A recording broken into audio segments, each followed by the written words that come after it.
Ça fait 40 ans que ce cirque dure et que ça ne donne rien. Un retraité est une personne qui va, qui vient, qui rend service, qui aide familialement la cité.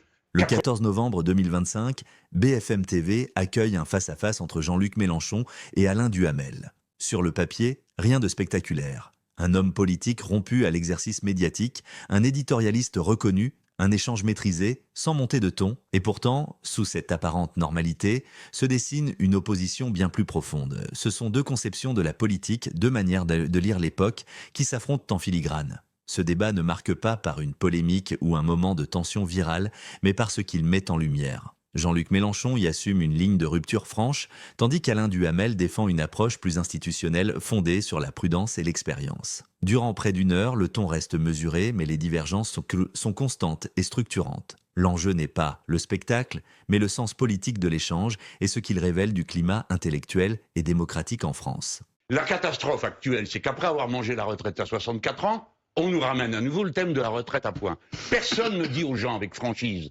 combien devrez-vous donner de votre salaire actuel pour toucher l'équivalent de ce que vous toucheriez avec une retraite par répartition. Pardon madame, je termine. Vous dites dans quelques mois on va devoir en discuter. Non, c'était la dernière fois qu'il fallait en parler. Et moi, tous mes meetings, je disais, la retraite, il va vous la mettre à 64 ans, etc. Mais monsieur Macron ne participait à aucun débat, téléphonait à Vladimir Poutine et n'avait donc pas le temps de discuter avec nous. Si bien que nous n'avons pu parler dans cette campagne présidentielle de rien, puisque monsieur n'était pas là, le sortant, et que tout le monde disait que c'était lui le mieux placé. La question va se reposer. Eh bien, je vous dis, les yeux dans les yeux. Et si on vous la repose ce soir, Jean-Luc Mélenchon, en 2027, si on vous la repose ce soir, si vous êtes candidat, vous la mettez à quel âge, la retraite? À 60 ans, avec les 40 annuités, et je sais comment faire.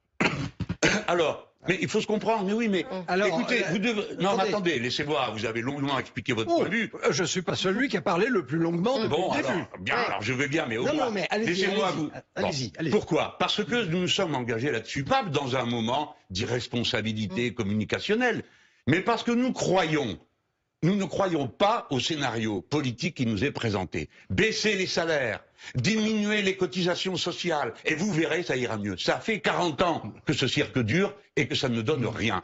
Un retraité est une personne qui va, qui vient, qui rend service, qui aide familialement la cité. 80% ou je crois ou 70% des maires des petites communes sont des hommes ou des femmes de 60 ans et plus.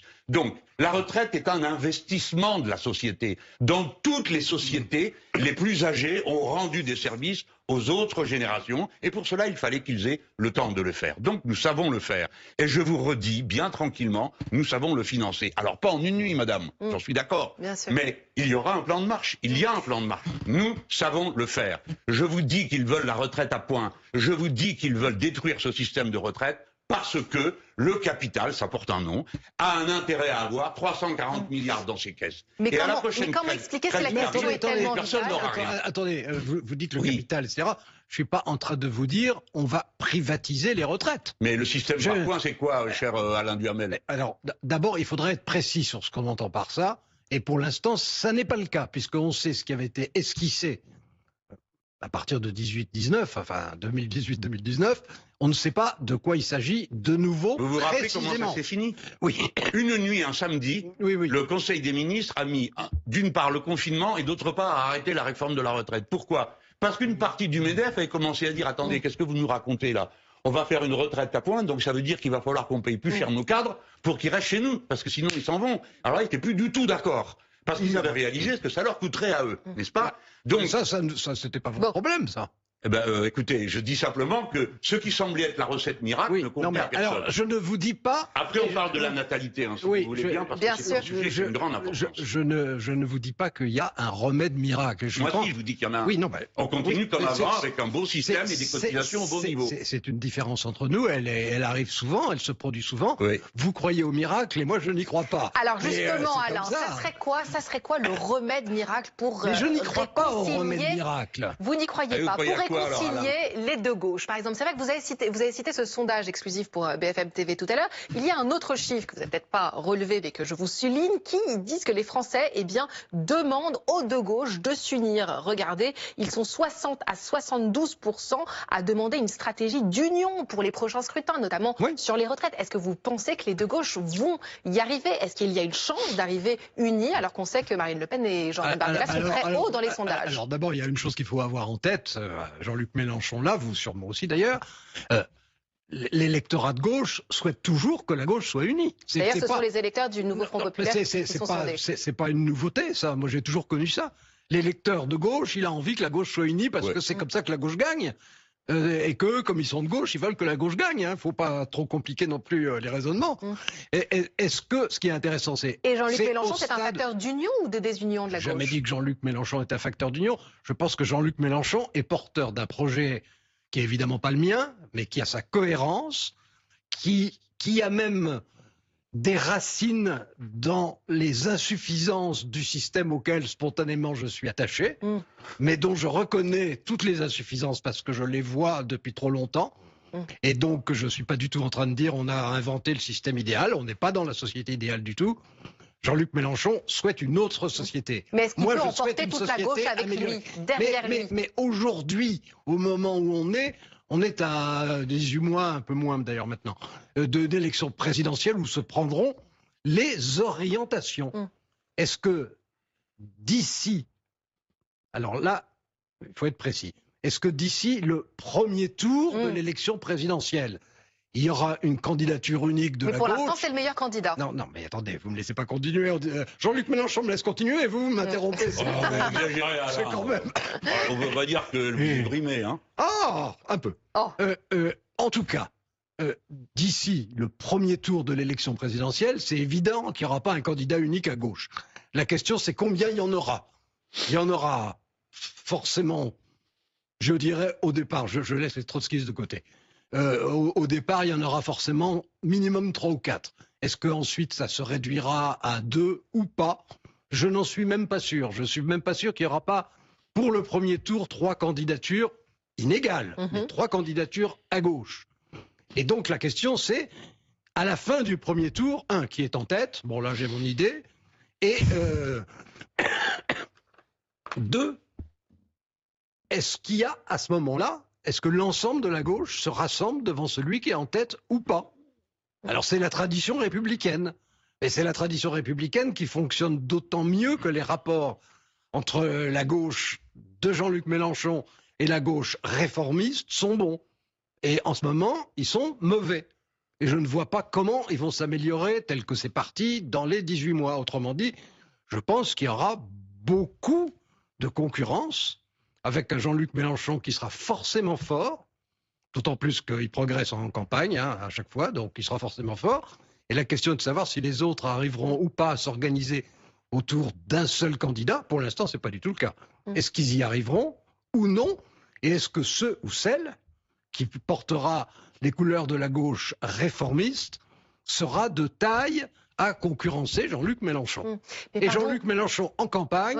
Je le dis d'autant plus que mon rêve n'est pas qu'il soit élu, mais Jean-Luc Mélenchon en campagne est une machine qui tourne vite. Mais enfin, Alain, j'ai l'impression que vous parlez comme si Jean-Luc Mélenchon était déjà candidat. J'ai loupé quelque chose. Vous êtes candidat pour 2027, Jean-Luc Mélenchon? Attendez, d'abord, je vous répondrai parce que je m'attends à tout. Il n'y a pas une interview depuis 4 ans où on ne me demande pas si je compte être candidat et je réponds la même chose depuis 4 ans. Donc je ferai la formalité quand il le faudra dans notre entretien. La formule Mais commençons d'abord par la question précédente que vous posiez. Et à quoi Alain Duhamel répondait: la gauche préfère l'unité à la division, et je confirme. La gauche préfère l'unité à la division parce que dans le combat, mieux vaut être là, se serrer les coudes et faire face ensemble. C'est vrai dans l'entreprise quand on est syndicaliste et c'est vrai dans la bataille politique. Mais la vérité historique, c'est que personne ne s'est jamais unifié au premier tour d'une élection, quelle que soit l'élection, avant que nous, les Insoumis, nous ayons proposé des candidatures communes à des gens qui en étaient à 1,67 à l'élection présidentielle pour les socialistes et 4 pour les Verts. Et chacun a eu un groupe à l'Assemblée nationale. Donc, pour la question de l'unité, nous avons toujours été au rendez-vous. Mais après, il faut bien que vous compreniez le problème qui nous arrive. C'est que quand vous êtes trompé 2 fois il y a un proverbe qui dit la première fois c'est pas de ta faute, la deuxième c'est de ta faute. Eh bien il faut en tirer la leçon. Que faire? Mais je vais vous dire, monsieur Duhamel, vous avez raison. On préfère l'unité. Quand il y a eu l'unité? Jamais. 2 fois dans les présidentielles depuis le début de la Ve République. 1965 et 1974. Et le reste? Rien. Oui. Ça a toujours été dans la division. Et quand François Mitterrand gagne en 1981, le Parti communiste à l'époque fait presque 16%. Donc c'est vous dire que... Et puis alors les tensions, pardon, j'y étais, je m'en rappelle, franchement, c'était pas les grandes amours. Et ça s'est fait. Par conséquent, la stratégie politique consiste à rassembler le plus de forces possible. Mais ne confondez pas, Alain Duhamel, l'union politique et l'unité populaire. C'est différent. Parce que des fois, l'union politique peut empêcher l'unité populaire. C'est-à-dire, si les gens ont l'impression qu'on s'apprête à leur mentir de nouveau, qu'après avoir pris un engagement, on fera le contraire, alors ils viennent pas. C'est pourquoi nous sommes dans une situation si compliquée, si difficile en ce moment. Que nous reste-t-il comme perspective? Il n'y a pas besoin d'être un aigle pour le voir. Il faut être les meilleurs. Il faut être devant et il faut avoir la plus grande dynamique possible. Alors, qu'allons-nous faire? Tâcher d'être les meilleurs, les plus dynamiques, les plus entraînants, comme nous l'avons fait dans le passé. Car la dernière fois, c'était à 420 000 voix près que nous arrivions au 2e tour. Et le 2e tour, Alain Duhamel le sait mieux que personne, c'est un autre monde. La France, tout d'un coup, est confrontée à un autre tableau. Voilà, comprenez-moi, Alain Duhamel, pour que vous compreniez bien ma difficulté. On commence un débat budgétaire. Nous, on arrive avec le programme sur lequel on s'est entendu avec les autres. Et on dit, bah écoutez, voilà, nous, on pense qu'il faut relancer la machine, faire une bifurcation écologique et sociale. Que disent les autres? Bah, les socialistes arrivent et ils disent, on propose 20 milliards de coupes. On leur dit, mais attendez, ça c'est François Hollande, c'est la politique de l'offre. C'est le contraire de ce qu'on a signé ensemble. Ça ne les dérange pas. Arrive l'extrême droite, eux, c'est 100 milliards de coupes. Si bien que tout le monde est d'accord pour couper, sauf nous. Vous voyez que la différence de programme est telle que si nous faisions semblant comme des menteurs, les gens diraient, vous nous mentez. Or, admettez, Alain Duhamel, admettez que nous avons gagné nos galons pour ce qui est de la cohérence et de la capacité à vivre sous un intense bombardement. Dès l'entame, Alain Duhamel pose le décor. Il s'exprime en analyste aguerri, rappelle les équilibres du système politique, les précédents historiques, les contraintes institutionnelles. Ces questions s'inscrivent dans une logique de continuité. Comment exercer le pouvoir? Avec quels partenaires? Dans quel cadre constitutionnel? Jean-Luc Mélenchon, lui, refuse cette grille de lecture qu'il juge trop restrictive. Il décrit une situation sociale, économique et démocratique qu'il estime critique. Selon lui, l'heure n'est plus aux ajustements progressifs, mais à un changement en profondeur. Cette divergence de diagnostic structure l'ensemble du débat.